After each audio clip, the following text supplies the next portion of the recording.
Meu nome é Ivanilson, eu sou professor de Bíblia, moro aqui no sul do Maranhão, em Balsas, e é um prazer muito grande estar estudando aqui com vocês. Na semana passada eu estive aqui estudando sobre esse tema aí da tela, o que a Bíblia diz sobre a educação de filhos, parte 1, foi uma introdução, e hoje nós vamos avançar estudando a parte 2.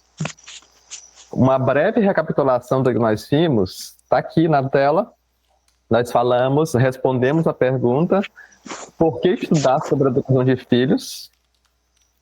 Recomendei alguns livros, né, para vocês sobre esse tema.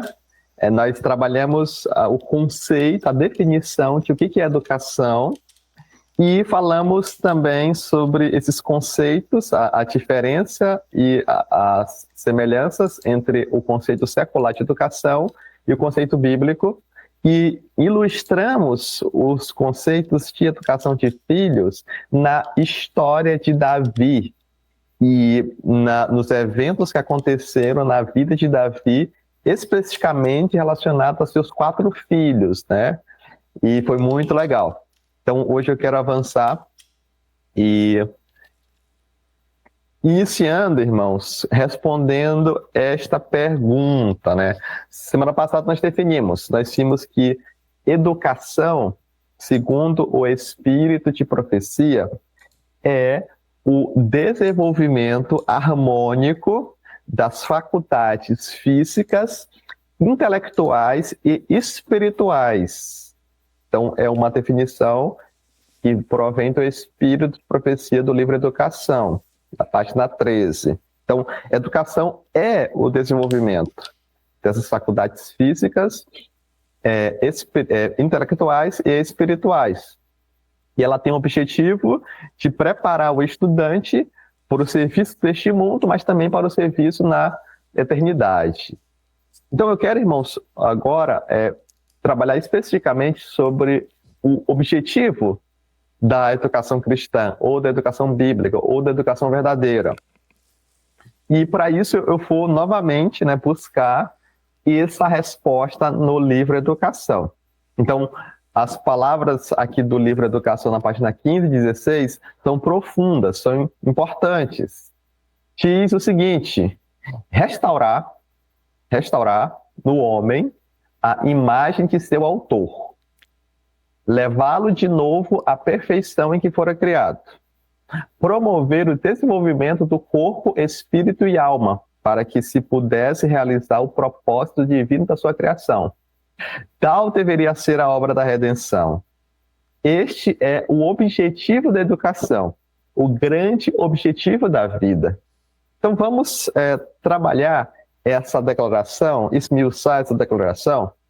Note que a irmã Ellen White está falando de redenção, da obra de redenção, né? Ela começa a elencar e ela arremata dizendo que esses conceitos, restaurar no homem a imagem do seu autor, levá-lo de novo à perfeição, promover a oportunidade de ele realizar o propósito divino da sua criação. Isso é a obra da redenção. Mas, Ivanilson, você não está falando de educação? Por que ela falou agora de redenção, né, irmãos? Porque a obra de redimir, ela anda junto com a obra de educar. Na página 30, né, ela fala que no mais alto sentido da palavra, a obra de educar e a obra de redimir são uma só. Então, quando nós falamos de educação cristã, nós estamos falando de redenção. A obra de Deus redimir é uma obra educacional. Então, esse é o grande objetivo da educação, o grande objetivo da vida. Então vamos, irmãos, esmiuçar. A irmã Ellen White, ela começa dizendo o seguinte: restaurar no homem a imagem de seu autor. Então note, quando eu restauro alguma coisa, a palavra restaurar, ela significa eu retornar a algo que foi perdido, né? Eu quero restaurar o livro. Então eu vou trabalhar nesse livro para fazer com que ele retorne ao que ele era antes, né? Então, a restauração, ou restaurar no homem a imagem de seu autor. Então, o homem, a Bíblia diz que o homem foi criado por Deus, e Deus, ele imprimiu a sua imagem. Façamos o homem segundo a nossa imagem e semelhança. O homem, ele foi criado com a imagem de Deus, a semelhança de Deus, mas essa imagem e semelhança foi perdida. Por isso, a irmã Ellen White, ela diz que o objetivo da educação é restaurar no homem, no ser humano, essa imagem. Posteriormente, ela vai usar uma segunda frase que é paralela, irmãos. Eu quero sugerir para os irmãos que essa segunda frase é paralela à primeira. Note, ela vai dizer que a obra da educação, ela tem o objetivo também de levar o homem de novo à perfeição em que fora criado. Então, essa frase é paralela. Então, levar o homem novamente à perfeição em que ele fora criado é restaurar no homem a imagem de seu autor. Então, quando Deus criou Adão e Eva, eles eram perfeitos, mas essa perfeição ela se perdeu e faz parte da obra da redenção, que também é da obra da educação, levar ele de volta a essa perfeição em que fora criado. E ela vai concluir com um terceiro pensamento, que também é paralelo. Promover o desenvolvimento do corpo, espírito e alma para que se pudesse realizar o propósito divino na sua criação. Então, note, nas três frases, ela enfoca a criação, né? A imagem de seu autor, criação, a perfeição em que o homem fora criado, criação, e o propósito original, o propósito divino da criação.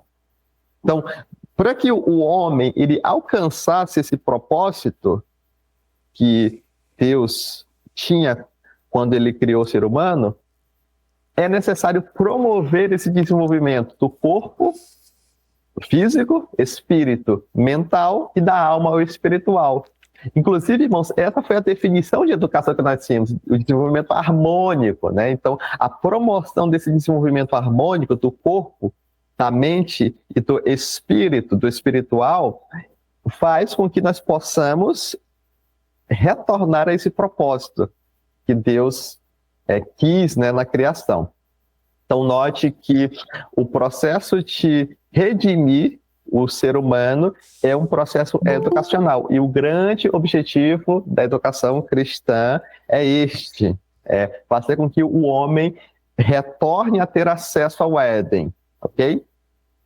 É um objetivo profundo, é um objetivo, irmãos, que ele sobrepuja os objetivos da educação secular, né? Ele vai além, né? São propósitos mais avançados, são objetivos mais avançados do que o objetivo da educação secular. Mas vamos abrir a Bíblia em Gênesis capítulo 1, verso 26 a 28. Gênesis capítulo 1. Vamos entender um pouquinho mais sobre esse conceito, sobre esse objetivo, restaurar no homem a imagem de seu autor. Capítulo 1, verso 26. Disse Deus: façamos o homem à nossa imagem, conforme a nossa semelhança. Então, note, irmãos, são palavras conhecidas, mas palavras profundas, né? Deus, ele diz: façamos o homem conforme a nossa imagem, conforme a nossa semelhança. Então, o homem ele foi criado à imagem, à semelhança de Deus, e domine sobre os peixes do mar, sobre as aves dos céus, e sobre o gado, e sobre toda a terra, e sobre todo o réptil que se move sobre a terra. Então, o homem ele recebeu a prerrogativa de ser mordomo da criação de Deus. Ele deveria dominar, ele deveria legislar sobre as criaturas. Esse domínio que Deus deu para o ser humano mostra que o homem, o ser humano, ele está acima dos animais. O ser humano ele foi criado acima dos animais. A Bíblia não apresenta o homem como um animal racional, como muitas vezes a ciência secular diz, né? O homem ele está num patamar superior, ele exerce domínio. A Bíblia diz que o homem foi criado à imagem e semelhança de Deus, não os animais, ok? Verso 27. E criou Deus, o homem, a sua imagem. A imagem de Deus o criou. Homem e mulher os criou. Então nós temos novamente a ideia de o homem ser criado segundo a imagem e semelhança de Deus. 28. E Deus os abençoou, e Deus lhe disse: frutificai e multiplicai-vos, e enchei a terra, e sujeitai-a, novamente, irmão, sujeitai-a, exercei domínio sobre a terra, e dominai sobre os peixes do mar, e sobre as aves do céu, e sobre todo animal que se move sobre a terra. Então, o homem, ele recebeu essa imagem. Existe muita discussão, irmãos, no meio teológico, né? Sobre o que é essa imagem, o que é essa semelhança, ok? Mas nós temos aqui, irmãos, a prerrogativa de o homem ter a capacidade de raciocinar. Então, nós temos o homem sendo criado com uma natureza física, os animais também foram criados com uma natureza física, mas o homem ele foi dotado de faculdades intelectuais e de faculdades espirituais, nos quais os animais eles não foram criados com essas faculdades. Um animal, um cachorro, irmãos, ele não pode raciocinar, ele não raciocina, né? Um cachorro ele não estuda, né? Um cachorro ele não lê, né? Um animal, né? Qualquer, ele não lê, ele não tem um desenvolvimento mental como o ser humano tem. Um cachorro não faz faculdade, né? Um animal, um gato, ele não tem as faculdades espirituais como o ser humano tem, as capacidades de relacionar com Deus. Um gato, um cachorro não pode ser batizado, ok? Então o ser humano, ele tem faculdades acima, superiores. Isso representa muito bem a diferenciação do homem para os animais. O homem foi criado segundo a imagem de Deus. Imagem e semelhança de Deus. Mas houve, irmãos, um acidente aí de percurso, né? Muito conhecida a história, Gênesis capítulo 3. O homem foi tentado. Deus, ele criou o homem com a liberdade de escolha, e Adão e Eva decidiram ouvir o conto da serpente, né? Representa a serpente, o inimigo de Deus. História bastante conhecida. Rebelaram-se contra Deus, foram expulsos do Éden, foi a punição pelo seu pecado. E no capítulo 5, irmãos, verso 1, nós temos aqui um texto interessante. Fala o seguinte, capítulo 5, verso 1. Este é o livro das gerações de Adão. No dia em que Deus criou o homem, a semelhança de Deus o fez. Homem e mulher, verso 2, os criou. E os abençoou e chamou o seu nome de Adão no dia em que foram criados. Então nós temos Moisés registrando novamente a obra da criação, relembrando, né, que o homem foi criado à sua imagem e semelhança de Deus. Mas no verso 3, irmãos, nós temos Adão, após o assassinato de Abel por Caim. Adão viveu 130 anos e gerou um filho. Note, irmãos, as palavras agora que diz a Bíblia. Adão, ele gerou um filho segundo, né, a sua semelhança, conforme a sua imagem. E lhe pôs o nome de Sete. Então, quando Adão foi criado, ele foi criado com uma natureza física, mental e espiritual perfeita. E Adão, ele refletia a imagem de Deus. Agora, depois da queda, depois que Adão e Eva, eles são removidos do paraíso e eles sentem, ou eles têm a percepção agora do pecado, Adão, depois do assassinato de seu filho Abel pelo seu filho Caim, ele gera um outro filho chamado Sete, e a Bíblia diz claramente que Sete, que foi uma criação também, né, irmãos? De certa forma, Deus, ele proveu ao homem e à mulher a capacidade de criar um filho, né? Então, nós temos ali as células do homem e da mulher, o espermatozoide e o óvulo, e eles dão origem ali a um novo ser humano. Só que esse filho, essa criatura, ela foi gerada conforme a semelhança de Adão, segundo a imagem de Adão, ok? Então isso mostra para nós, irmãos, que houve uma mudança. A Bíblia não diz que Adão agora, ele criou um filho segundo a imagem de Deus, né? Mas foi segundo a sua imagem. Então o que acontece, irmãos? A natureza espiritual, depois que Adão e Eva pecaram, ela mudou. A natureza de Adão, que era uma natureza que se inclinava para o bem, né? Era uma natureza que tinha a facilidade de fazer o bem, era natural para Adão obedecer. Agora Adão, ele tem uma natureza espiritual corrompida, né? O pecado, ele muda esse estado da espiritualidade. E Adão agora, ele transfere para os seus filhos o que nós chamamos na teologia de natureza pecaminosa. É uma natureza espiritual, espiritualmente falando, que tem propensão para o pecado. Ela tem inclinação para o pecado. E Adão, ele transfere essa natureza para os seus filhos.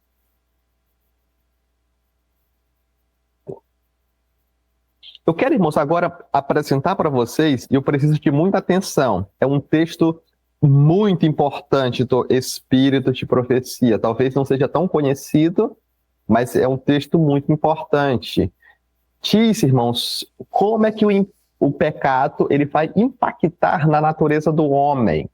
Note, o pecado não somente separa de Deus, mas destrói na alma humana tanto o desejo como a capacidade de conhecê-lo. Então, note, o pecado, ele não só separa de Deus, ele destrói na alma humana a espiritualidade, tanto o desejo como a capacidade de conhecê-lo. Através do pecado, todo o organismo humano fica transtornado. O organismo humano, irmãos, aqui, representa as faculdades físicas do ser humano. É o corpo. Então, o pecado, ele transtorna o organismo humano. Ele tem um impacto sobre a nossa natureza física.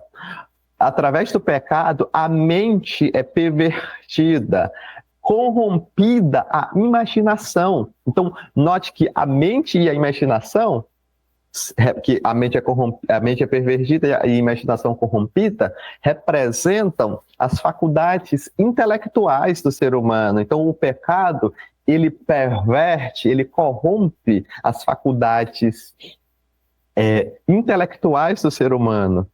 As faculdades da alma se degradam. As faculdades da alma, irmãos, representam as faculdades espirituais. Então, o pecado, ele transtorna as faculdades físicas, corrompe as faculdades mentais, intelectuais e degrada as faculdades espirituais.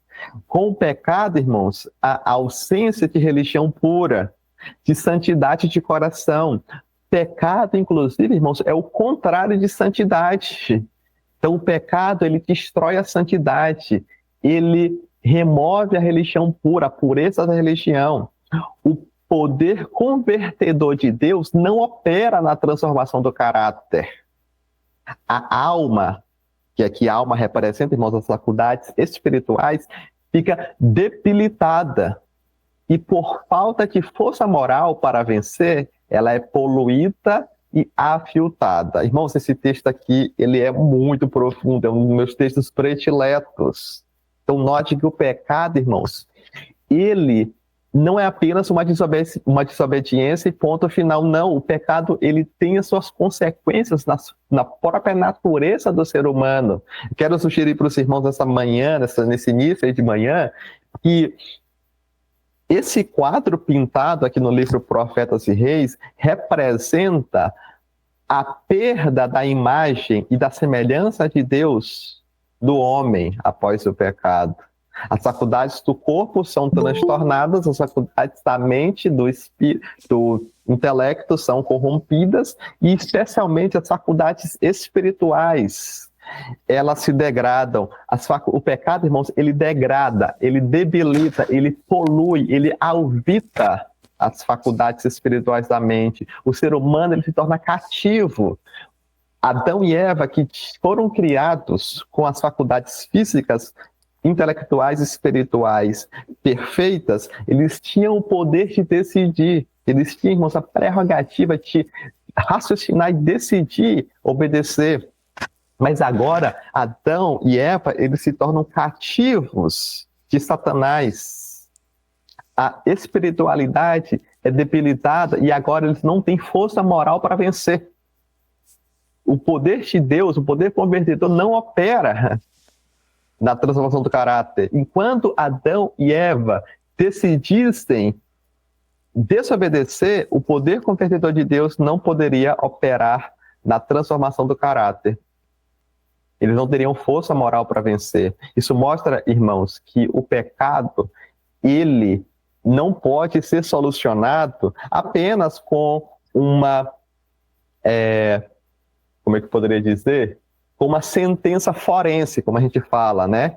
Deus, ele não pode apenas simplesmente, Adão e Eva pecaram, então ok, eu vou perdoar e ponto final. Não!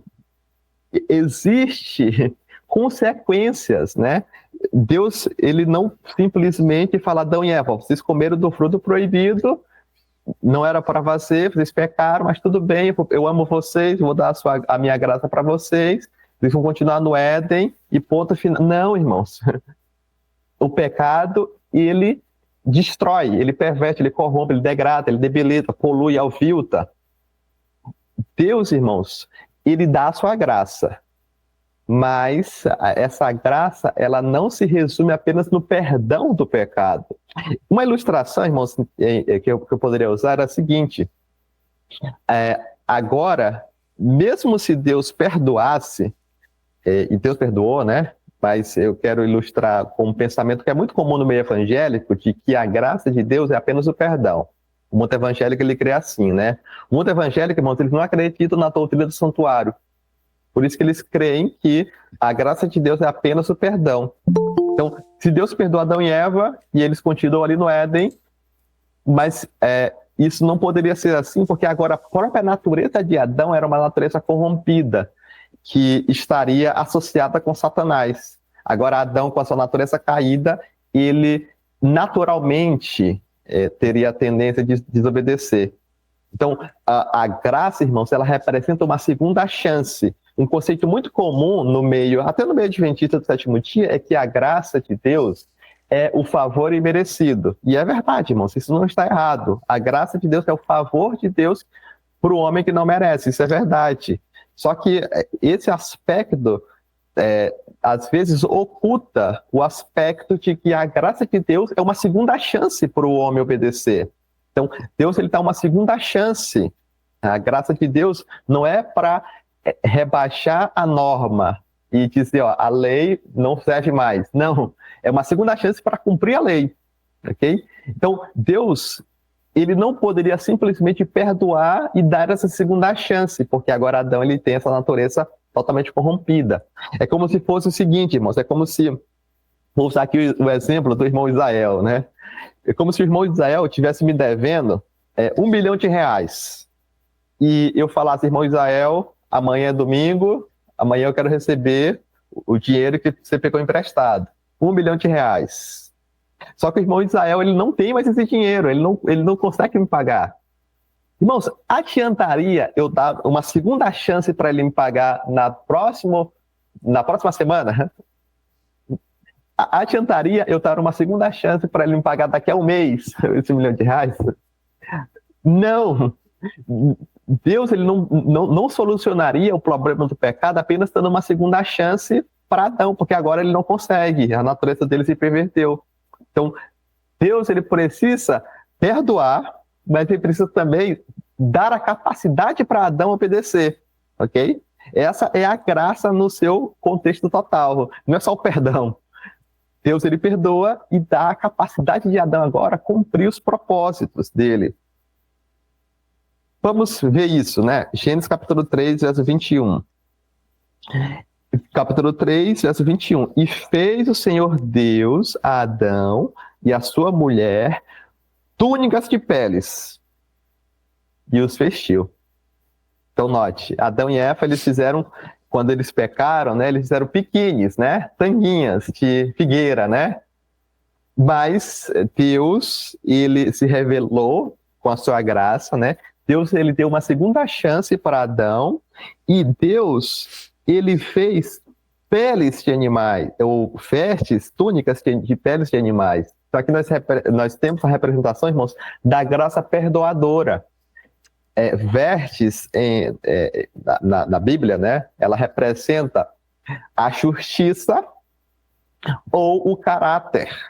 Então, Deus, ele perdoa Adão e Eva, ele vai dar a sua graça, ele vai dar uma segunda chance. Adão e Eva não foram destruídos aqui, mas houve alguém que morreu, né? O animal foi morto, representando que Deus, ele daria uma segunda oportunidade, e Deus, ele receberia sobre si a punição do pecado, para que Adão e Eva tivessem uma segunda chance de fazer a vontade de Deus, ok? E Deus vestiu eles com essas peles, essas túnicas de peles, né? De animais, representando a justiça de Deus. Então, note, Deus, ele pagaria a punição. Então, Deus que foi justo, que obedeceu, que não pecou, ele provê a vida para Adão, ele transfere a vida para Adão e recebe a morte, que é o salário do pecado de Adão. Então, nós temos aqui a justiça imputada. Deus, ele imputa a justiça. Adão aqui, ele não precisou fazer nada. Ele apenas teve que crer, né? É a justiça pela fé. A justificação pela fé, né? Ele apenas creu. E ele recebeu as vestes, né? Note que as túnicas vestiram, né, eles, né? Eles não ficaram, né, com o corpo à mostra, né, irmãos? Representa a justiça imputada de Deus. Mas quero agora retornar, irmão, para o verso 15. Note bem aí o verso 15. Capítulo 3, verso 15.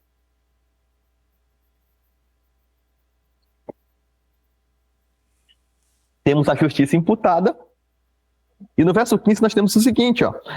Porém, inimizade, Deus falando para a serpente, porém, inimizade entre ti, serpente, e a mulher, entre a tua semente e a sua semente. Esta te ferirá a cabeça e tu lhes ferirá o calcanhar. Então, note, irmãos, que, como eu falei para vocês, se Deus apenas desse a sua justiça imputada, não ia solucionar o problema do pecado. Porque agora Adão, com a sua natureza caída, ele teria amizade com Satanás. Seria fácil agora para Adão promover a injustiça, a desobediência. Era agora o natural da sua mente, né? As suas faculdades físicas, intelectuais e espirituais foram corrompidas. Mas Deus, ele não faz o trabalho pela metade. Note, Deus, ele põe uma inimizade. Deus, ele põe essa inimizade entre a serpente, Satanás, e a mulher, que representa aí o povo de Deus. Eu quero, irmãos, ler com vocês a declaração do livro Grande Conflito. Note só, é a graça que Cristo implanta na alma, que cria no homem a inimizade contra Satanás. Então, note, irmãos, essa inimizade que Deus fala, porém, inimizade entre ti e a serpente, né, entre ti e a mulher, ela representa o quê? Está aqui, a graça de Deus. Então, a graça que Cristo implanta na alma, ela que cria no homem essa inimizade. Sem esta graça que converte e este poder renovador, o homem continuaria cativo de Satanás, como servo sempre pronto a executar-lhe as ordens. Então, note, irmãos, sem essa graça, sem essa inimizade, Adão, ele seria aliado de Satanás, mas Deus, ele implanta na alma a graça. Mas o novo princípio na alma cria o conflito, onde até então houverá paz. O poder que Cristo comunica habilita o homem a resistir ao tirano e usurpador. Então, note, irmãos, são palavras profundas. A graça de Cristo, note, irmãos, que não sou eu que estou dizendo, tá aqui, ó, é a graça que Cristo implanta. Ela faz o que também? Perdoa, mas ela também faz o quê? Ela comunica poder para que o homem possa batalhar contra Satanás. É um novo princípio na alma. ela habilita o homem a resistir a Satanás. Quem quer que se ache aborrecer o pecado em lugar de o amar, que resista a estas paixões que tem dominado interiormente e as vença, evidencia a operação de um princípio inteiramente de cima. É o princípio, irmãos, da graça santificadora, a graça habilitadora, a justiça comunicada de Deus. É um princípio que Deus implanta. E isso, irmãos, é redenção. Muitas pessoas hoje, irmãos, inclusive no meio adventista do sétimo dia, eles absorveram um conceito evangélico, que, como eu falei para vocês, não existe doutrina do santuário no evangelicalismo, e muitos adventistas hoje, irmãos, eles absorveram essa ideia de que a graça é apenas o perdão. Mas eu quero dizer para os irmãos aqui nesta manhã que a graça, ela envolve o perdão e envolve a santificação, o perdoar e habilitar o homem a resistir ao tirano e ao usurpador. O fundamento do governo de Deus, irmãos, é a justiça, sua lei. Só entrará nos céus aqueles que estão de acordo com a norma da justiça. Então, Deus não apenas perdoa, ele perdoa e habilita a obedecer. Irmão Israel, eu vou te ajudar, eu vou te dar uma nova chance para tu me pagar e eu vou te auxiliar, eu vou te ajudar, eu vou te dar capacidade para que tu consiga me pagar também. É claro, irmãos, que essa obra é uma obra de colaboração. O Espírito de Profecia no livro Atos dos Apóstolos, ela diz que a obra de ganhar a salvação é uma obra de colaboração e de cooperação. O homem trabalha junto com Deus, é uma obra de colaboração, cooperação. Deus, ele dá o seu poder, a sua graça, mas o homem decide. Deus, ele implanta na alma, ele liberta o arbítrio do homem, e agora o homem ele tem o poder, não, irmãos, de salvar a si mesmo. Note que o princípio que implanta é Cristo, é um novo princípio que vem de cima, do alto, mas o homem tem a capacidade de decidir. Tudo depende da reta ação da vontade, diz o livro Caminho a Cristo. Isso, irmãos, é redenção. Isso é educação. Então, note que a graça de Cristo, ela comunica esse poder. Mas nós temos um problema, irmãos. Qual é o problema? Adão, ele foi criado adulto. Adão, ele nunca foi criança. Então, diferentemente de nós fomos criados, né? Nós fomos gerados inicialmente como um bebezinho. Então, nós recebemos, assim como Sete, né? O filho de Adão, lá de Gênesis capítulo 5, verso 3. Sete foi criado, foi gerado como um bebezinho. E esse bebezinho, nós vimos lá, que ele recebeu essa mesma natureza corrompida de Adão, ele recebeu. Mas Adão não. Adão e Eva foram criados adultos. Então, note, irmãos, que essa graça que nós lemos agora há pouco, essa graça, ela trabalha nas faculdades espirituais, nas faculdades intelectuais e nas faculdades físicas, né, irmãos? Inclusive, a mente, diz o livro Mente, Caráter e Personalidade, ela é a capital do corpo, né? Nós adoramos a Deus com a mente, né? Então, Adão, ele recebe a graça de Deus, o perdão, a graça de Deus, e agora Adão, ele tem, como ele já era um adulto, ele tinha a capacidade de decidir obedecer. Pelo poder de Deus, obviamente, né, irmãos? Ele recebeu a graça perdoadora e a graça santificadora. Agora Adão, ele poderia, pelo poder de Deus, como diz lá na segunda carta de Pedro, né? Adão agora, ele poderia ser participante da natureza divina. E subir a escada de Pedro, né, lá de 2 Pedro capítulo 1, para alcançar a norma da justiça. Mas as criancinhas não, irmãos. Uma criança pequena, quando ela nasce, ela não tem as faculdades físicas, mentais e espirituais plenas, como Adão já tinha, como Adão ele foi criado. Uma criancinha pequenininha, ela não tem, irmãos. Inclusive, ela vai, né, no processo de desenvolvimento, ela vai crescendo, né, fisicamente, intelectualmente e espiritualmente.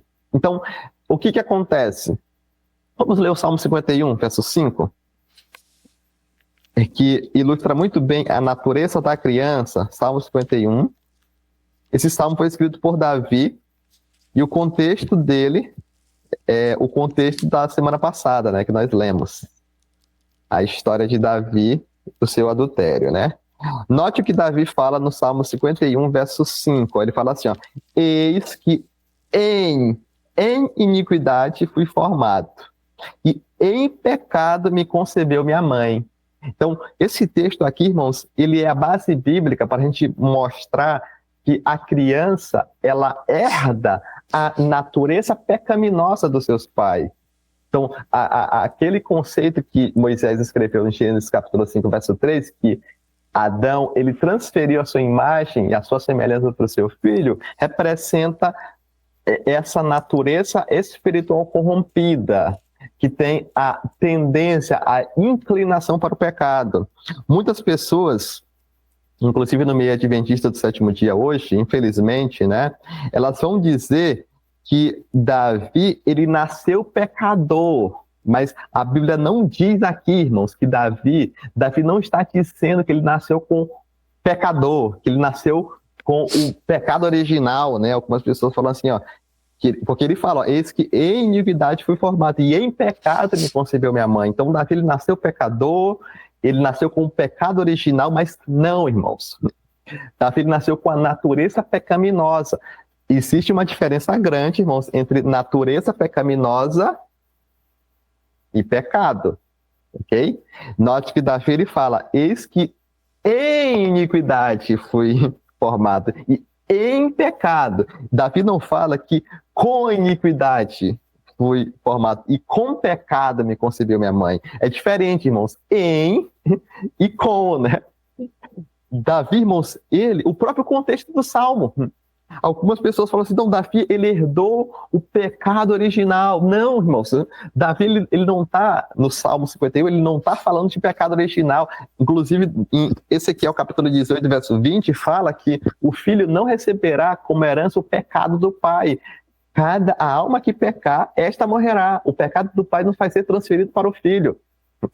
O próprio Salmo fala, irmãos, ele fala aí, ó, verso 1, ó, tem misericórdia de mim, ó Deus, segundo a tua benignidade, apaga as minhas transgressões. Verso 2, ó, lava-me completamente da minha iniquidade, purifica do meu pecado. Verso 3, porque eu conheço as minhas transgressões, e o meu pecado está sempre diante de mim.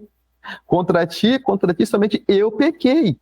Então, Davi, o próprio contexto do Salmo fala que Davi, ele está clamando arrependimento por pecado de adultério que ele cometeu. Ele não está pedindo perdão pelo pecado original que ele herdou do pai, herdou da mãe. Inclusive, irmãos, essa diferenciação que no meio evangélico não tem, no geral não tem, ela é ilustrada no seguinte: se a natureza pecaminosa já fosse o pecado, note só, se a natureza pecaminosa já fosse o pecado, eu não poderia falar sobre vencer o pecado, porque a própria natureza já era pecado. Então, é possível ter a natureza pecaminosa e não pecar. Assim como o contrário também. Eu posso ter uma natureza santa e pecar. Adão, quando ele caiu no Éden, ele tinha uma natureza pecaminosa? Não. Ele tinha uma natureza justa.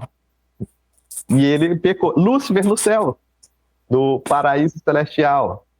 Ele tinha uma natureza santa, mas ele transgrediu.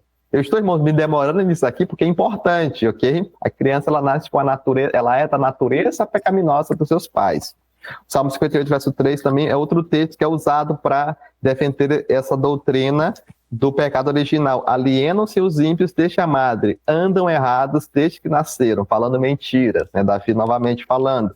Então, alguns estudiosos, eles vão dizer, ó, tá vendo? Ó? Eles andam errados desde que nasceram, eles falando mentiras, né? Só que eu nunca vi uma criança nascer falando mentiras, né?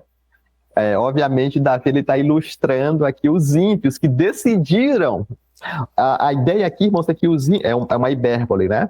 Os ímpios, eles decidiram transgredir, e essa transgressão, ela se tornou uma segunda natureza, é como se fosse uma segunda natureza da pessoa, a desobediência.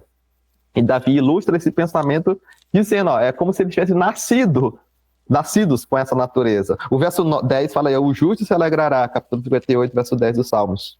Então note que o ímpio, mas tem o justo também, né? Então, o que importa aqui para nós, irmãos, voltando agora para o nosso assunto, é que a criança ela nasce com essa natureza pecaminosa. Só que a criança ela não tem ainda a mente, o intelecto e nem o corpo desenvolvidos, né, para que ela possa decidir, como Adão, né, lá no Éden, ele pôde, depois que ele foi expulso do Éden, decidir obedecer. Ok?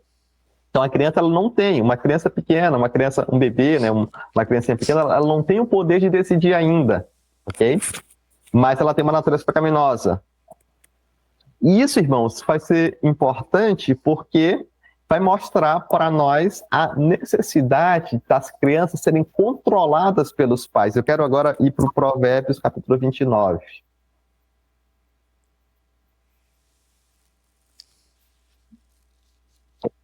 Provérbios 29. Lemos esse texto semana passada, né, irmãos? Bem rapidamente, mas agora eu quero trabalhar ele de forma mais detida.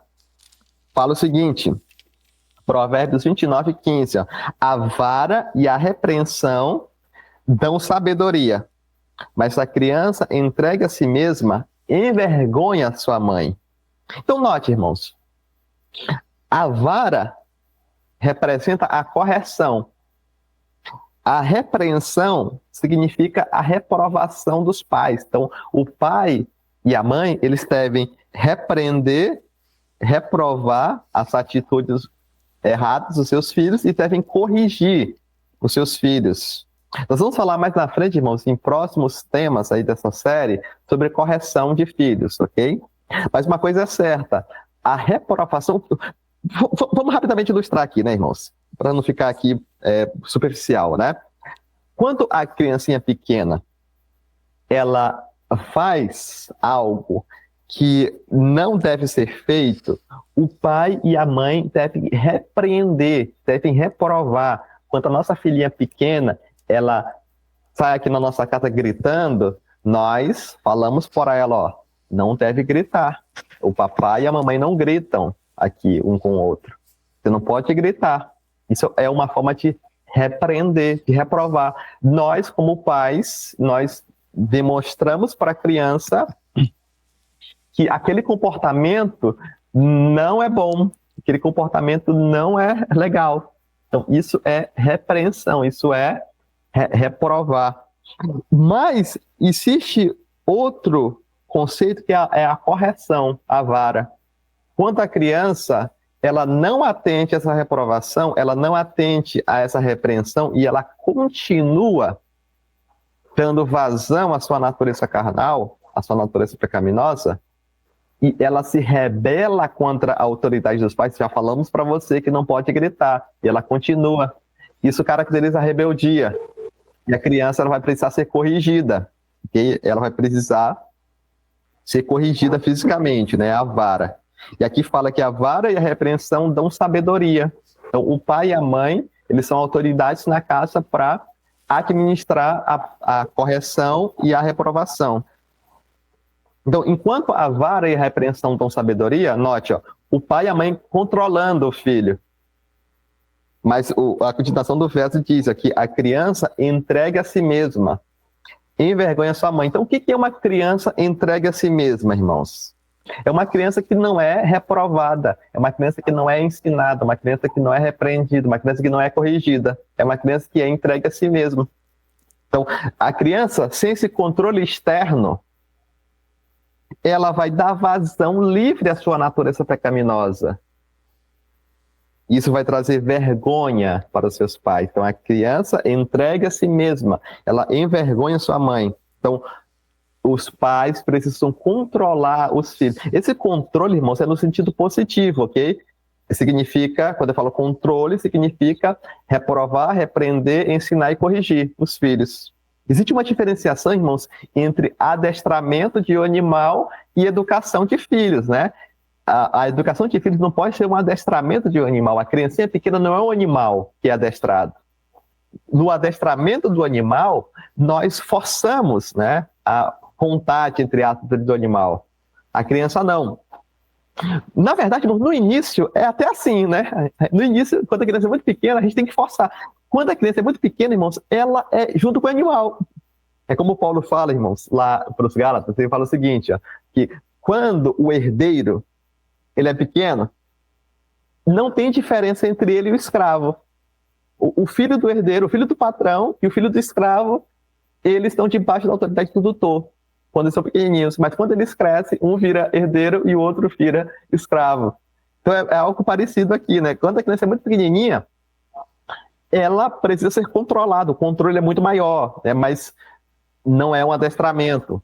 A criança, ela precisa desenvolver. A própria definição que nós vimos, irmãos, de educação é essa, o desenvolvimento harmônico das faculdades físicas, intelectuais e espirituais. A criança, ela precisa, os pais, né, precisam inculcar na criança, precisam desenvolver a capacidade dela decidir, ok? Então, não é um adestramento a educação de filhos, ok?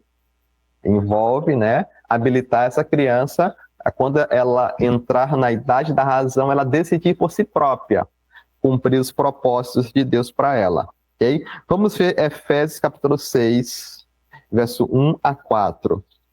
Efésios capítulo 6, verso 1 a 4.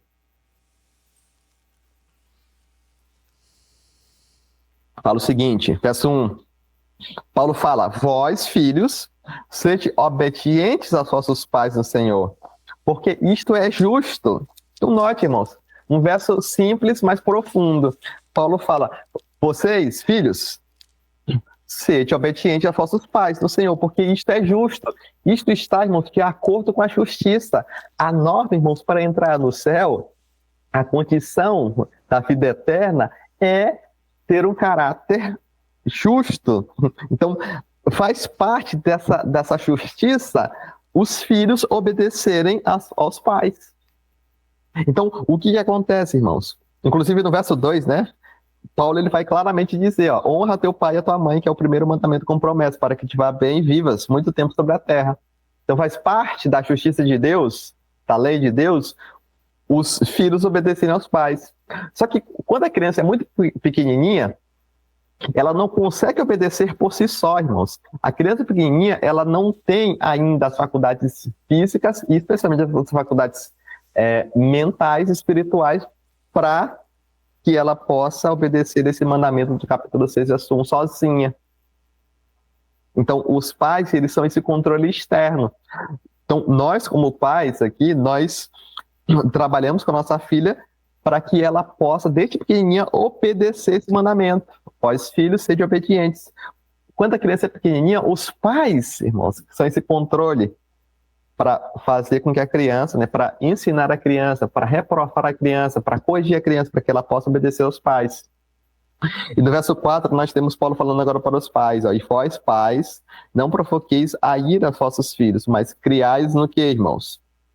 Note aí, ó, a ordem de Deus para os pais, criais na doutrina e admoestação do Senhor. Então, note, irmãos, faz parte também da prerrogativa divina de que os pais criem os filhos na doutrina, no aspecto intelectual, né, as doutrinas intelectuais, mas também na admoestação, na prática, né, eduque seus filhos, ok? Então, os pais têm esse controle. É claro, irmãos, que esse controle, ele vai diminuindo, né, como eu falei para vocês, não é um adestramento. Quando a criança é muito pequenininha, ela precisa de muito mais controle. Nós vamos falar disso mais na frente, em outros encontros, né? E com o tempo, esse controle ele tem que diminuir, né? E a criança ela tem que ser instruída, né? Então, quando a criança é muito pequenininha, ela tem muito controle e pouco ensino instrutivo, né? Falo ensino instrutivo na ideia de ensino intelectual. Vou dar um exemplo que vai ilustrar bem. Quando a nossa filha, ela tinha 6 meses, né, uma bebezinha, a gente falava para ela, ó, não coloque a mão na tomada, ela não pode. A gente não explica, irmãos. Radassa, que é o nome da nossa filha, né? Radassa, tu não pode, porque a energia elétrica, né? Tu vai ter um choque elétrico, né? Isso vai... Não, irmãos, a criança não entende. A criança não sabe o que é um choque, né, irmãos? A criança pequenininha, ela só entende o não. Não pode e ponto final, né? Agora, irmãos, eu não posso, para um jovem adolescente, eu não posso usar o mesmo procedimento, né? Um jovem adolescente, né? Um jovem ou um adolescente, eu já posso explicar muito mais, né? Então, a criancinha pequena, ela tem essa limitação, né? É o não e ponto final, né? Ela não pode gritar, não pode fazer isso, né? O controle é maior, mas com o tempo, né? E também a questão da correção física, né, irmãos? No início, a correção física, ela é também maior, né? Não faz sentido, a criança pequenininha, ela não entende, irmãos, a gente ficar falando muito para ela, né? Vai ter que dar a varinha lá, né? Para ela entender, né? Mas não faz sentido agora o meu filho adolescente com 15 anos e eu estar com a vara aqui para ele obedecer, né? Não faz sentido. A obra da educação, ela vai dando a capacidade, né, para o desenvolvimento, a educação de desenvolvimento intelectual, espiritual, físico. Então, o jovem, o adolescente, ele já deve decidir obedecer ali aos pais na sua maturidade. Então, tudo que eu falei aqui, irmãos, falamos sobre a definição de educação, o objetivo da educação. Isso tudo, irmãos, pode ser resumido no que nós de desenvolvimento do caráter. Então, tudo que eu falei aqui, irmãos, pode ser ilustrado ou pode ser resumido nessa frase: desenvolvimento do caráter. A irmã Ellen White, ela diz que o caráter moral é formado por pensamentos e sentimentos. E esse desenvolvimento das faculdades físicas, das faculdades intelectuais e das faculdades espirituais, que é o desenvolvimento harmônico, é a definição de educação e é o objetivo da educação também, né? Retornar ao Éden, né? Promover esse retorno por esse desenvolvimento, ele é ilustrado nessa ideia, a ideia de desenvolvimento de caráter, ok? Então agora, o homem, o ser humano, pelo poder do alto, ele pode, né, desenvolver um caráter justo, um caráter, irmãos, que está de acordo com as normas divinas e vai habilitá-lo para que ele possa retornar ao Éden, né?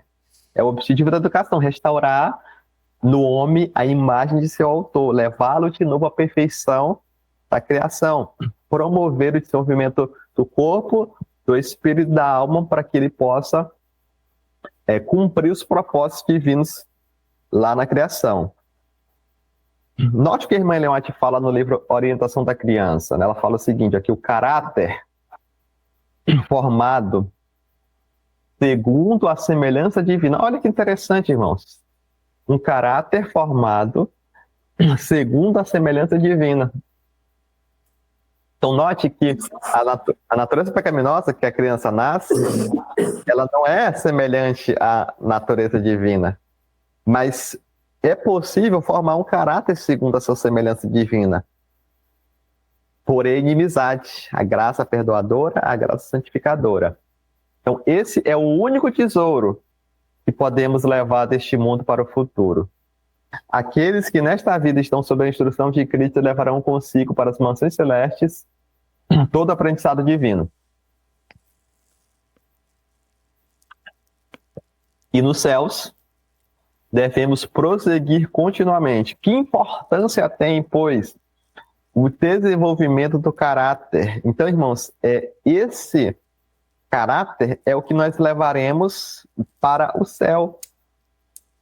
Um caráter de acordo com o caráter de Cristo. Note, um caráter formado segundo a semelhança divina.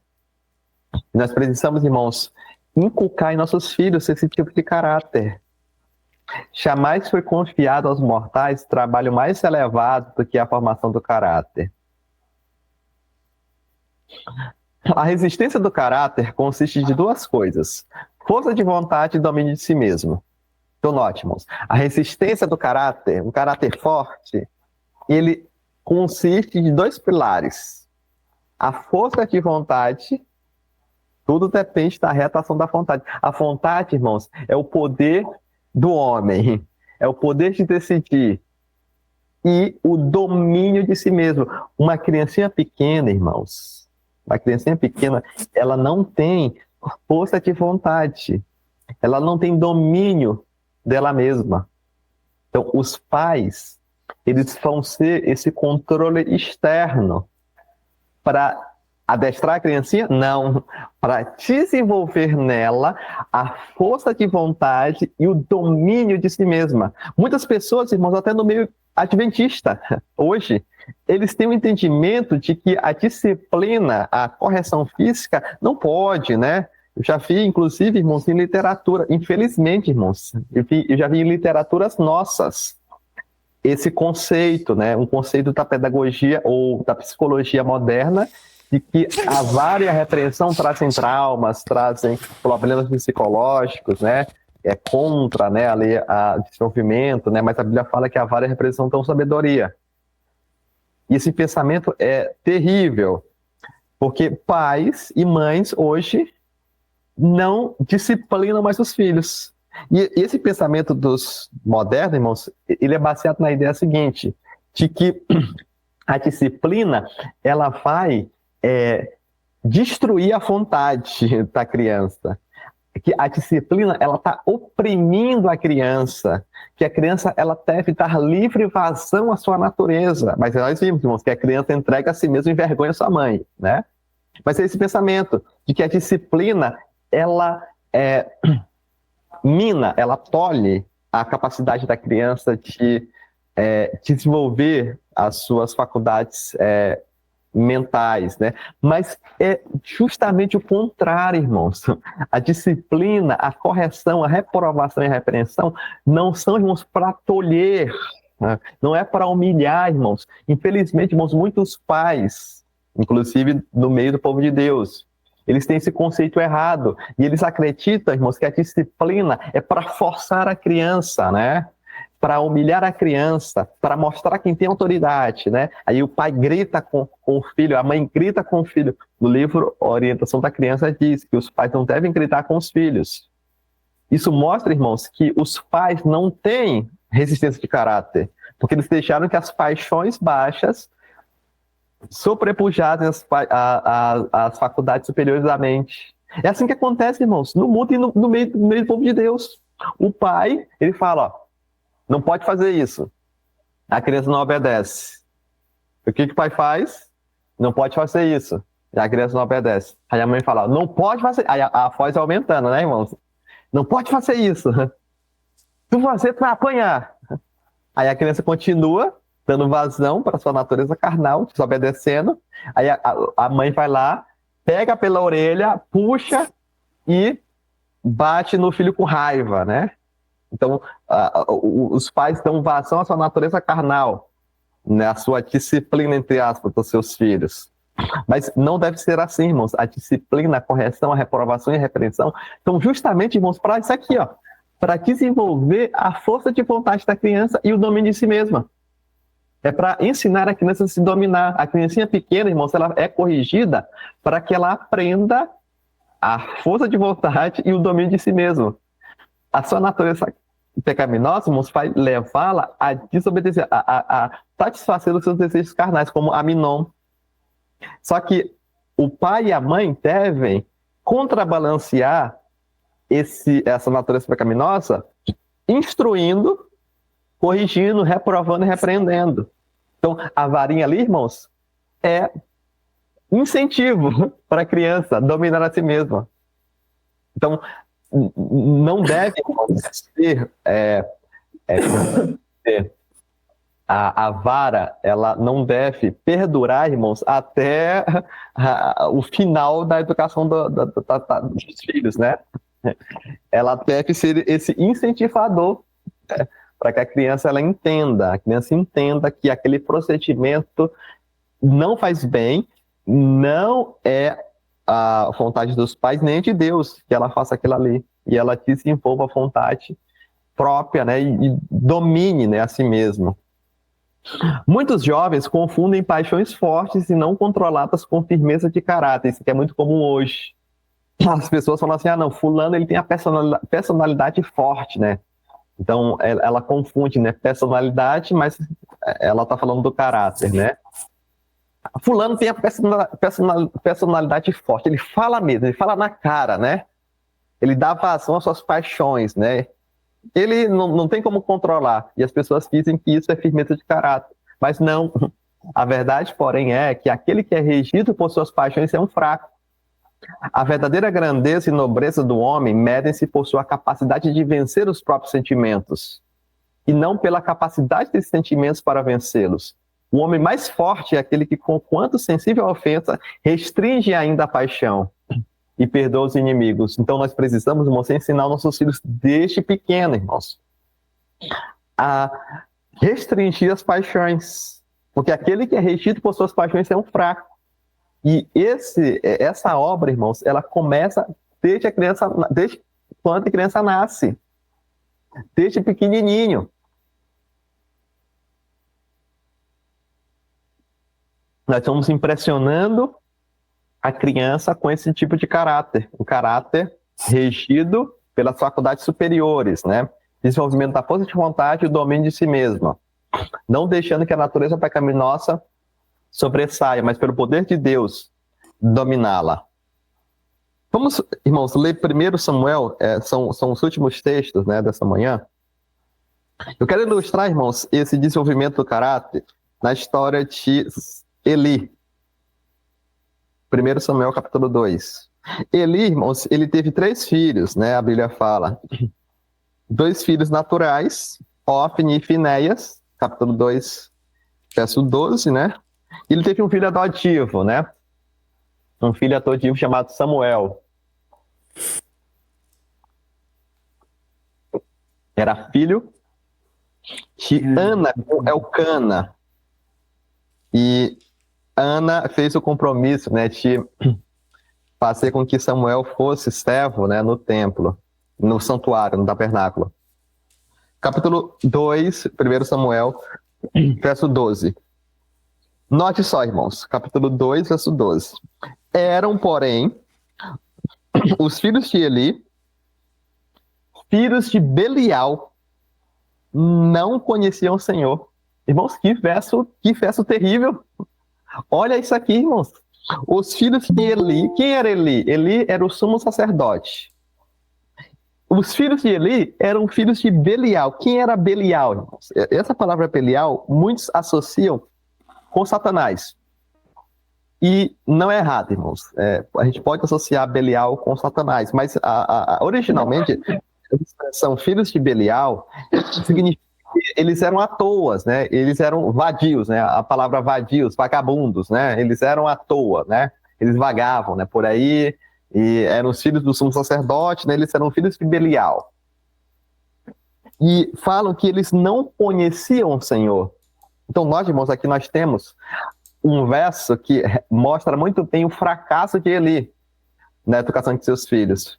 Se o objetivo da educação é restaurar o homem à imagem de seu autor, levá-lo de volta à perfeição do Éden, e através da promoção do desenvolvimento do corpo, da alma e do espírito, fazer com que os propósitos originais fossem cumpridos, esse texto mostra um fracasso na vida de Eli como educador e pai, porque falam que eles não conheciam o Senhor. A obra da educação não é a mesma obra da redenção, está lá no livro Educação, na página 30. Jesus falou que a religião verdadeira é conhecer a Deus e conhecer a Jesus Cristo, a quem ele enviou. Então note que aqui diz que eles não conheciam o Senhor. Ele obteve fracasso na educação de seus filhos. Verso 13. Porquanto o costume daqueles sacerdotes com o povo era que, oferecendo a alguém algum sacrifício, estando-se cozendo a carne, vinha o moço do sacerdote com um garfo de 3 dentes em sua mão, e enfiavam na caldeira ou na panela ou no caldeirão ou na marmita, e tudo quando o garfo tirava, o sacerdote tomava para si. Assim faziam a todo Israel que ia ali a Siló, Siló era a cidade onde ficava o tabernáculo. Então essa figura mostra muito bem, né? Ofni e Finéias, eles defraudavam, as pessoas iam sacrificar e eles roubavam a carne.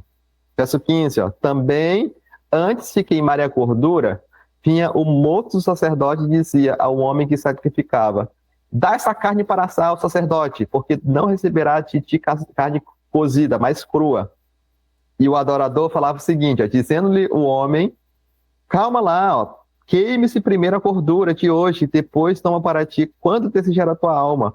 Então ele lhe disse: não, agora has de me dar, e se não, por força o tomarei. Então, os filhos de Eli, eles eram irreverentes. Eles eram irreverentes para com o ritual do santuário.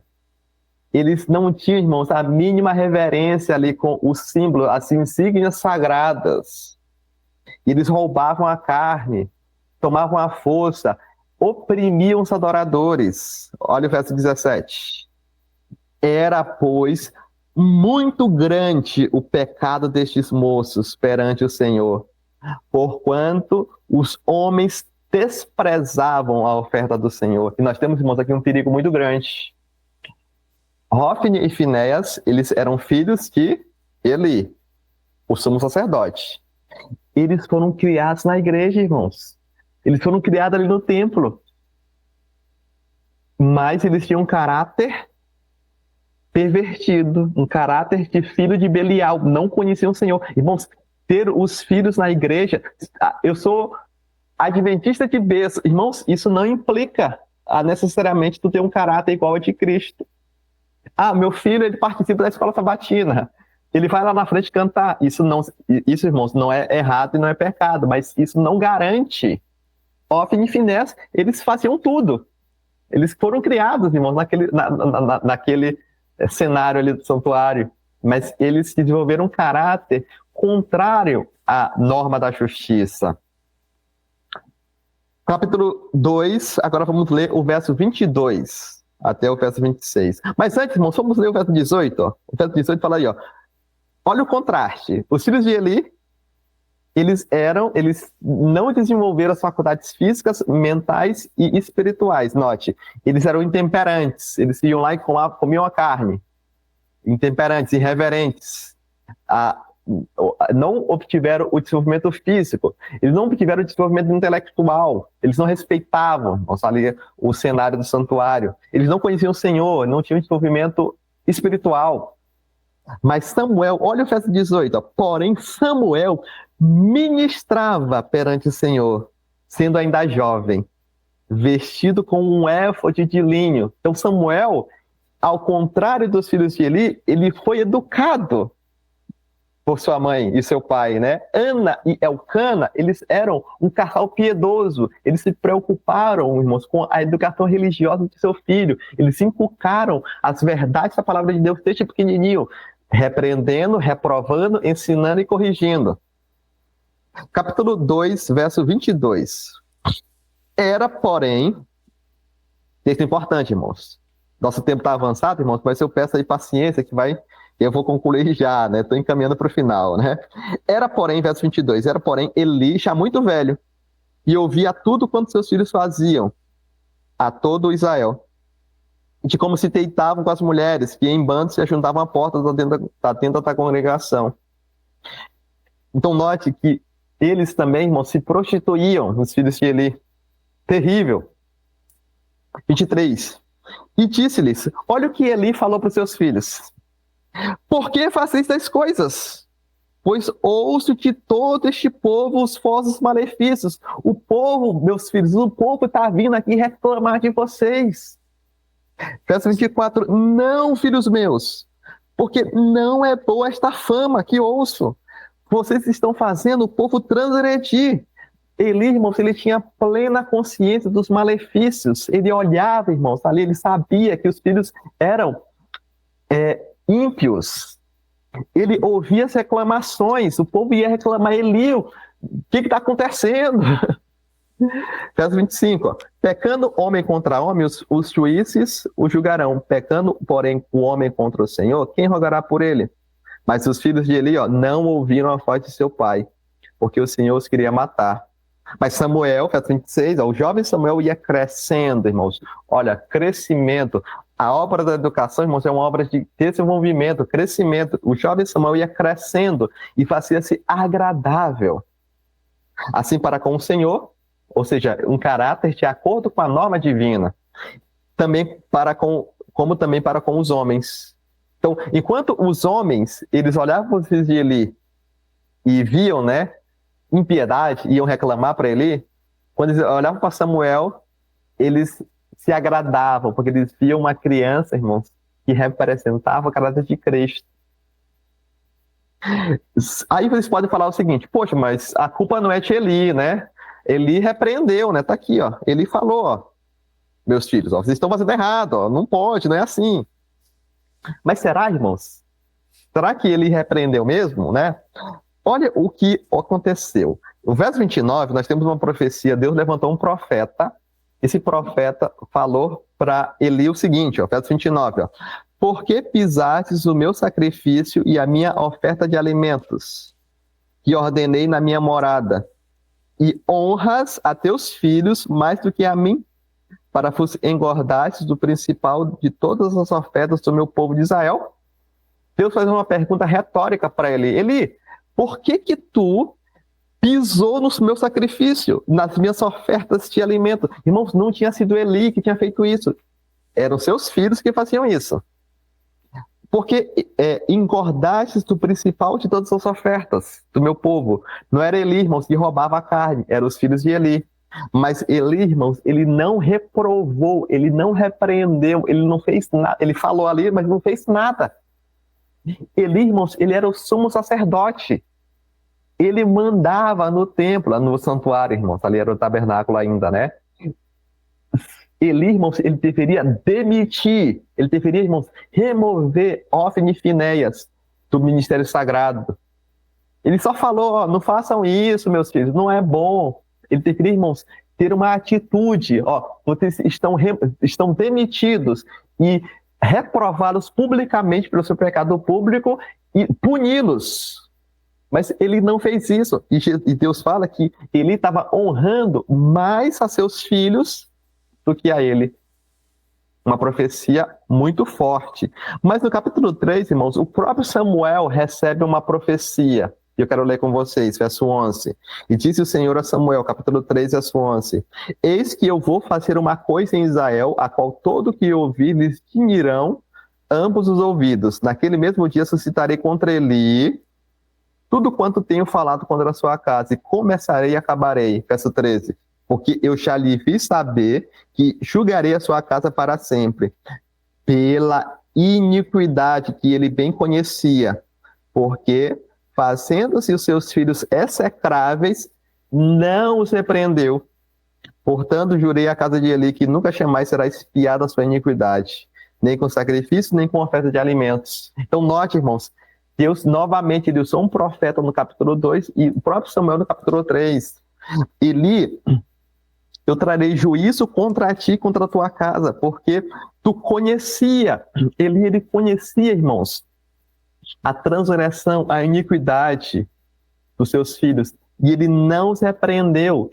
Ele não fez o seu papel de pai.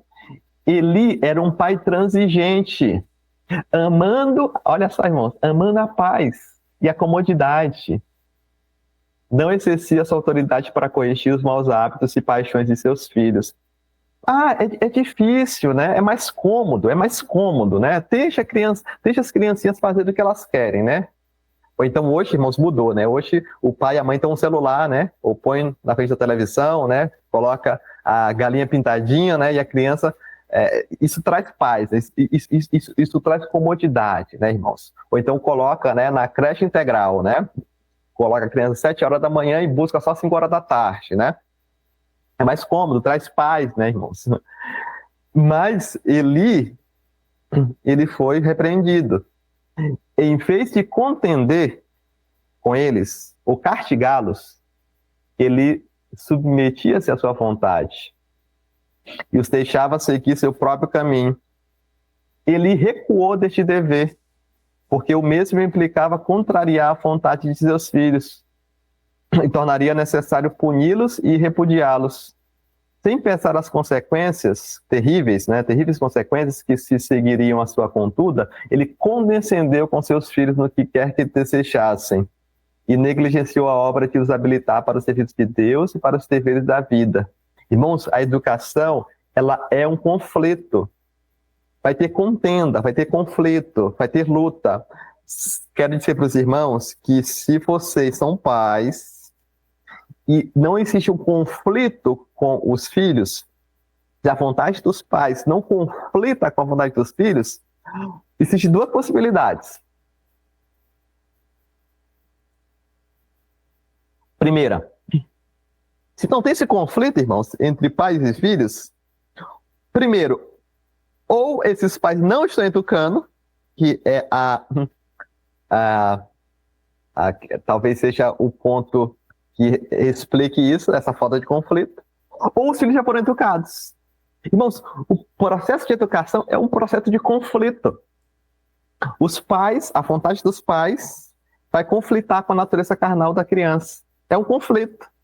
E nós precisamos, como pais, vencer esse conflito pelo poder de Deus. Se não tem conflito, irmãos, é porque os filhos não estão sendo educados, ou, né, os filhos já foram educados, né? Mas se não tem esse conflito, provavelmente é porque os filhos não estão sendo educados conforme a Bíblia orienta, né? Então, ele cometeu esse erro, né? Ele deixou que a vontade dos filhos fossem deixada a bel prazer, né? Ele não submeteu à vontade dos seus filhos, ele não corrigiu, ele não repreendeu, não reprovou, não ensinou. O extremoso pai deixou de tomar em consideração as faltas e pecados dos filhos. Quanto, irmãos? Em sua meninice. Note, irmãos, o caráter desses homens, ele foi forjado desde a sua meninice. Então, ele não tomou em consideração as faltas e pecados quando a criança desde pequenininha, comprazendo-se com o pensamento de que após algum tempo eles perderiam suas más tendências, né? A nossa filhinha, ela é impaciente. Não, mas isso é com o tempo, né? Ela é irritatiça, né? Mas isso é com o tempo, né? Ela tem a personalidade forte, né, irmãos? Ela é rebelde, né? Não, mas isso é com o tempo, né? No futuro, ela vai magicamente melhorar. Não, irmãos.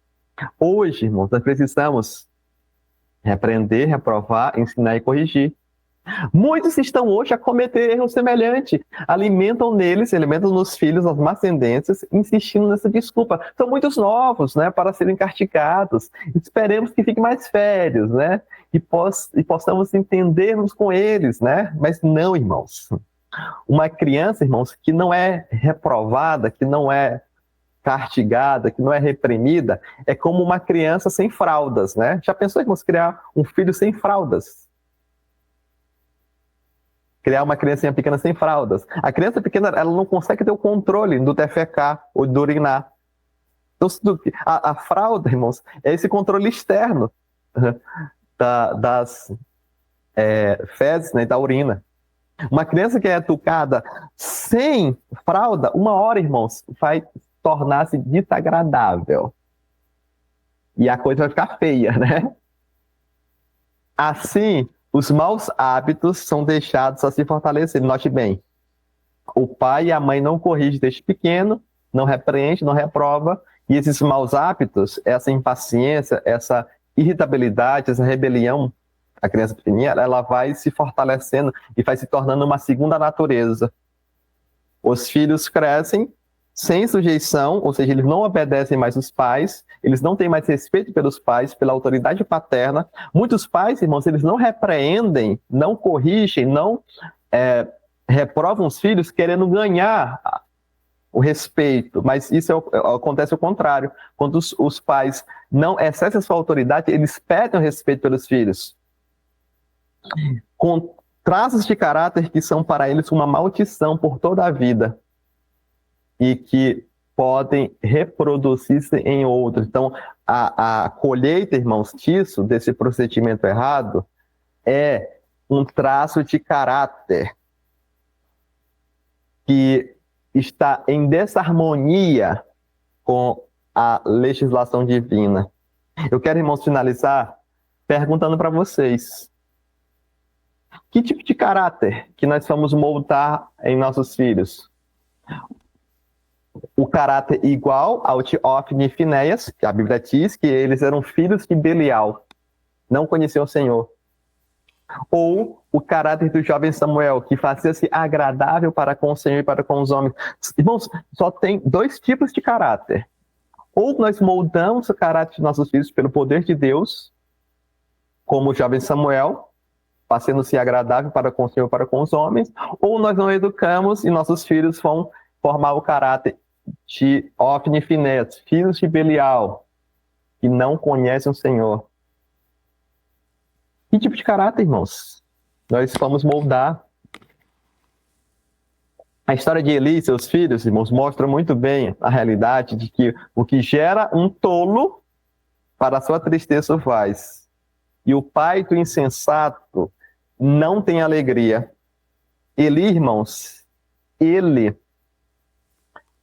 na sua velhice, ele sofreu com seus filhos. Aquele relatório do povo trouxe, irmãos, vergonha. A criança entrega a si mesma em vergonha a sua mãe. Trouxe vergonha, tristeza. O que era um tolo. O pai do insensato não tinha alegria. Eli, irmãos, ele não tinha alegria ao contemplar o caráter que foi formado em seus filhos. Mas quando ele recebe o jovem Samuel, pelo caráter, irmãos, puro, obediente de Samuel, a Bíblia fala, irmãos, que Samuel ele era prestativo, né? Que ele era dócil, né? Ele era agradável, né? Ele era sociável, irmãos. E Samuel, irmãos, foi um alento. Ele trouxe alegria, ele trouxe, irmãos, luz, ele trouxe paz, irmãos, ele trouxe regozijo, né? Para Eli na sua velhice, né? Era um contraste marcante entre os filhos de Eli com Samuel. A história de Eli com Samuel, irmãos, ilustra esse princípio de Provérbios 23, 24. Grandemente se regozijará o pai do justo. E o que gerar um sábio se alegrará nele. Como eu falei para vocês, ele obteve gozo, regozijo, alegria, né? Com a adoção, né, de Samuel, né? A história, irmãos, de Eli e seus filhos, a história de Ana e Eucana com Samuel, ilustra também muito bem o princípio de Provérbios, capítulo 22, verso 6. Educa a criança no caminho que deve andar, e até quando envelhecer, não se desviará dele. Irmãos, quero dizer para vocês que esse verso, ele é verdade tanto no sentido positivo, quanto no sentido negativo. Educa a criança no caminho que deve andar. Samuel foi educado pela sua mãe, pelo seu pai, no caminho em que deveria andar. E isso forma, irmãos, uma segunda natureza.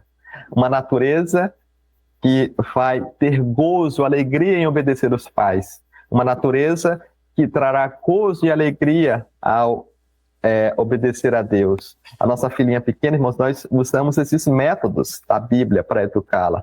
E pela graça de Deus, irmãos, nós recebemos vários relatórios favoráveis, né? As pessoas, os irmãos da igreja falam: nossa, tua filha é tão comportada, né? Tua filha é tão quietinha, né? Ela é reverente na igreja, né? Ela se ajoelha, né? Para orar, ela tem reverência ali pelo culto, ela não fica correndo ou lá fora correndo, né? Ela respeita ali o ambiente, né? Ela obedece o papai e a mamãe, né? Quando a gente vai, irmãos, fazer compras, né? As pessoas, elas observam, né? E elas olham com até surpresa, né? Para nós. Isso, irmãos, não vem de nós, irmãos. Isso é o poder de Deus, né, irmãos? Atuando. E para que nós possamos usar os métodos dele. E as pessoas se surpreendem, né? Criancinha pequena, né? Obedecendo o papai, obedecendo a mamãe, respeitando, né? Ali os pais.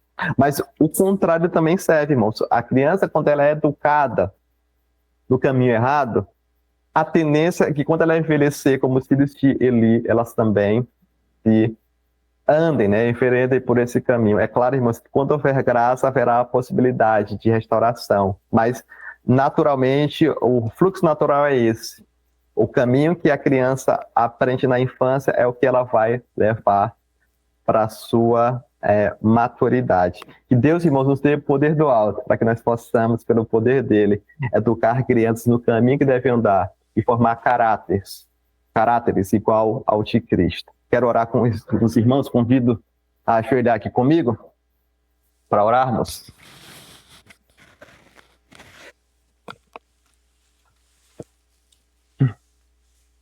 Pai nosso que estás no céu, louvado e exaltado seja o Senhor, Pai, por mais um estudo da Tua Palavra. Hoje estudamos sobre a formação do caráter, qual o objetivo, o grande objetivo da educação. E nós queremos, Pai, nessa manhã, pedir perdão pelos nossos pecados. Talvez aqui esteja orando com alguns pais que têm falhado na obra de educar os filhos. Eu peço perdão, Pai amado, em nome dos irmãos também, para que o Senhor nos perdoe, mas também nos habilite, Pai, a Tua graça implanta aquela inimizade prometida, e nos dá a capacidade de cumprir os Teus propósitos.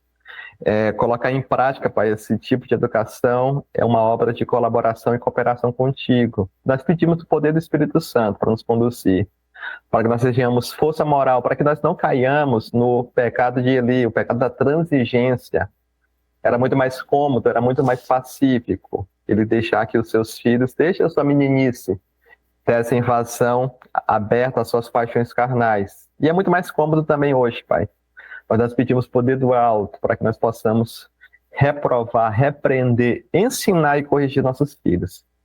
E o caráter formado nas nossas criancinhas possam ser igual ao caráter de Samuel.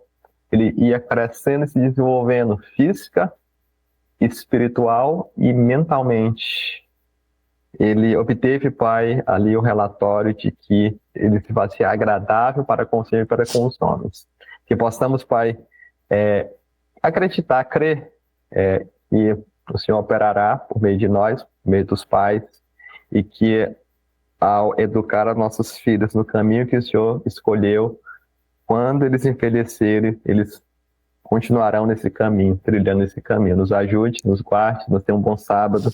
É a nossa oração em nome de Jesus. Amém.